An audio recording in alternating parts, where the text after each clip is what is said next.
I coach a lot of female clients who want to grow their glutes, and when I look at their programs, there is always one thing missing: hip flexor training. Now you might wonder, if I want to grow my glutes, why should I care about hip flexor training? But that's like saying, if I want to grow my biceps, why should I train my triceps? Or if I want to grow my quads, why should I train my hamstrings?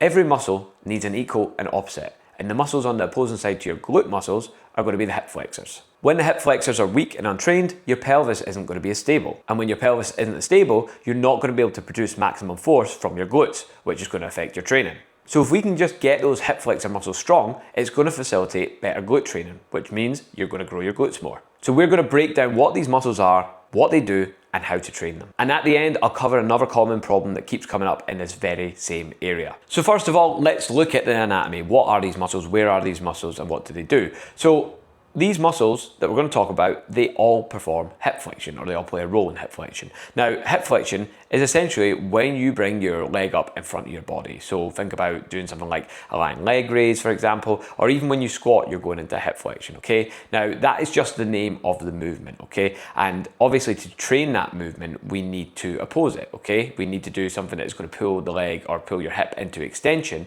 and we need to resist it with flexion, okay? Which we're going to talk about later in this video. But the muscles that perform that movement, well, there's quite a few of them that actually influence this, but the main one's going to be the iliopsoas. Now, technically, this actually is two muscles, but for the purpose of this video, we're just going to talk about it as one. Now, this muscle is pretty big. It's quite a big muscle, yet 99% of gym goers don't train it. Why? Because they can't see it. Most people are only interested in the muscles that they can actually see, but it's going to get to a point when you want to grow your glutes, for example, where we need to think more about internal function as well as external looks. So when we look at the iliopsoas, we've got origins on the transverse processes of the lumbar spine, so your lower back, and we've also got origins on the inside of the ilium, okay, so just the inside of some of the pelvis bones essentially, right? And then it attaches down onto the front of the hip, the lesser trochanter of the femur, okay? So it's crossing that hip joint, but we've also got attachments onto the lower back. So sometimes when people have got lower back issues, this muscle can be pretty important in addressing them. But ultimately, this is the main guy that we're talking about today, the main guy at play. We've also got things like your rectus femoris, which is one of the quad muscles, the middle one you see, which comes up and attaches over the hip as well. So it's the only quad that is a hip flexor. And then we've got things like the TFL, we've got the sartorius, which will play lesser roles compared to the other two. And we've also got some of the adductor muscles playing a role here too, but this one's a little bit different because when you're in a hip extended position, those adductor muscles will help pull you into hip flexion. But when you're in hip flexion, they'll pull you into hip extension. So there's a little bit of inversion going on there depending on where your leg is at in space compared to the hip. And one more honourable mention would be the glute min. The anterior fibres of that will also play a role in hip flexion, but again, it's not going to produce a massive amount of force there. So the main guys we're looking at is the iliopsoas and the rec fem to some degree. So why should you train these muscles? Well, every time you walk, you run, you jog, whatever you do, your hip flexors need to work, okay? I'm sure everyone here has maybe went for a run for like the first time and felt like that weird kind of sensation in the front of your hips afterwards. At least I have anyway. Maybe that's just me because I don't run very often. But your hip flexors are going to play a massive role. Every time your leg lifts, they need to produce force. And like I've already alluded to, there will be some ties to lower back pain and the stability of the pelvis, the stability of the lumbar spine. All of these things are going to be pretty important for creating that stable base when it comes to training glutes. So we know what the muscles are, we know why they're important, but how do we train them? How do we specifically target these muscles that are a bit deeper inside our body? Well, chances are you might actually be doing something that targets them already, because a lot of people will do like lying leg raises or hanging leg raises, and they won't realize that these exercises are working your hip flexors probably more than they're working your abs. So there's a lot of hip flexion already going on there within some people's programming.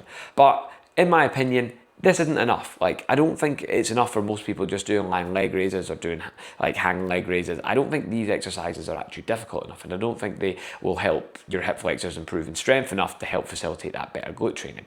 What you need to be doing instead is more of the kind of cable work. We've got like a lying cable hip flexion that I'll put up on the screen right now. This is probably one of my favorite exercises to do for hip flexors. It's just a good stable base. It's allowing you to produce a lot of force and really target into the hip flexors. Like if I do like a hanging leg raise or a lying leg raise, I'm not feeling my hip flexors in the same way I am when I'm doing this lying hip flexion variation. And everyone can do this. All you need is a floor to lie on and a cable and a cuff. It's nice and simple, easy to set up, and a good exercise just to really get into those hip flexor muscles. But There is a better one, in my opinion, and I prefer the standing cable hip flexion. It's even better because I think with this you can create even more stability. Now I'm doing it on my free motion cable here where we can use the arm as something to rest against, but even if you've just got like a normal cable stack, you can literally do the same setup. All you have to do, instead of leaning against the arm, you can just like hold on to the stack on the other side. So you would need both sides of the cables to do it, but you can still create that stability from somewhere. Now, I'm saying I prefer that exercise. I just find that I can get more out of it. I can push myself a little bit harder on it because it's more stable. But both of those exercises are doing something slightly different. The lying cable variation is going to be hardest in the shortened position where, generally speaking, we're going to be weaker in the movement.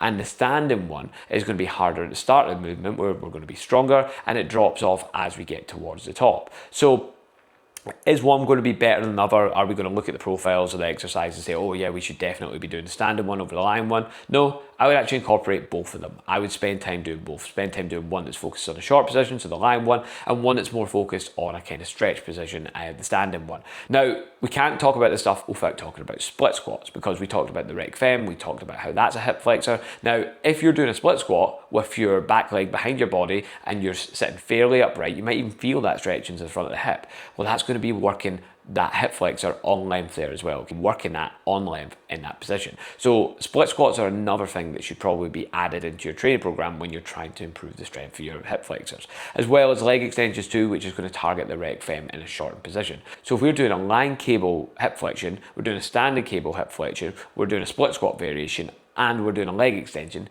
we've kind of got all bases covered. And if we get really strong at doing those exercises, that, as I say, that's going to facilitate a better glute training experience where you're going to be able to produce more force, where you're going to be able to push yourself harder, and ultimately you're going to be able to grow your glutes better. And if you're watching this and thinking, well, how do I put that all together? Well, you don't need to wonder any longer, because you can head over into my description and download my free 3-day glute training program, which you can just put to use straight away, and you'll know that everything is covered that you need to be doing. So it's as simple as that. All we need to do is be aware of these muscles and make sure we're training them. And if we do that with good glute training, then guess what? Your glutes are going to grow. You're going to be able to produce more force from your glutes, you're going to be able to train them harder, and the stuff on the other side is going to be able to keep up. The hip flexors are going to be strong enough, and they're going to be trained enough to keep up with whatever you're trying to do with your glutes, and I guarantee you'll get a PB on your hip thrust if you follow this program. Now, I did say there was something else I was going to mention at the end, and this is something that's coming up more and more often. It's tight hip flexors. Now, if you spend a lot of your time at an office desk, if you spend a lot of time sitting, like I am, your hip flexors, your iliopsoas, is going to be in a chronically shortened position all day. Now, when they're undertrained, they're weak, and they're spending a lot of time in a shortened position, they're going to get tight. They're going to get tight, and if those muscles are tight, then guess what? You're not going to be able to contract your glutes properly because we've got so much tightness on that front side of the body there. So again, this is just another thing that's going to be limiting your ability to actually train your glutes properly and get that kind of sensation. You know, when you're at the top of the hip thrust and you're really trying to push your hips through, but it's not really going. Well, you've got resistance from the tightness in the front of your body. If those muscles are chronically tight, they're going to be offering some sort of resistance, stopping you from being able to fully extend, from being able to fully shorten your glutes and be able to actually feel that movement. And the way to work on this is through stretching. But I'm not a huge fan of stretching pre-workout, because what happens when you stretch is you basically tone down the nervous system and the tissues aren't able to produce as much force. So doing that going into a training session doesn't make a lot of sense. So for me, I would rather stretching was post-workout or just intermittently throughout the day. If you're spending a lot of time sitting at a desk, you could stop and do a couple of stretches throughout the day, and that's going to help your hip flexors feel a little bit better. My favorite stretch for this is the couch stretch. I think this is probably the best one you can do, but even simply doing something like a split squat and getting, like, again, your torso nice and upright and make sure we're feeling that little bit of stretch in the back leg, that's going to stretch your hip flexors too, okay? So depending on how tight you are, you might want to start with just like a split squat variation, just going to the point that you're comfortable enough with, and then you might want to move on to something like the couch stretch, which is a bit more advanced. But ultimately, neither of these will work if you're leaning forward. You need that upright torso. You need to bring your torso upright enough to actually get a bit of extension at the hip, and you will feel when that starts to kick in. And if it starts to kick in really early, don't force yourself to be like fully upright. Just do enough so it's like maybe like a 6 out of 10 at the most in terms of intensity, and just spend some time there, take some deep breaths, and, you know, work on it until you can extend a little bit more and get a little bit more extension in your hip there, okay? And if you do that over time, then things are going to get better. So hopefully that makes sense. If you've got any questions on that, feel free to leave a comment. And remember, if you like that video and you want to see more like this, make sure to like and subscribe.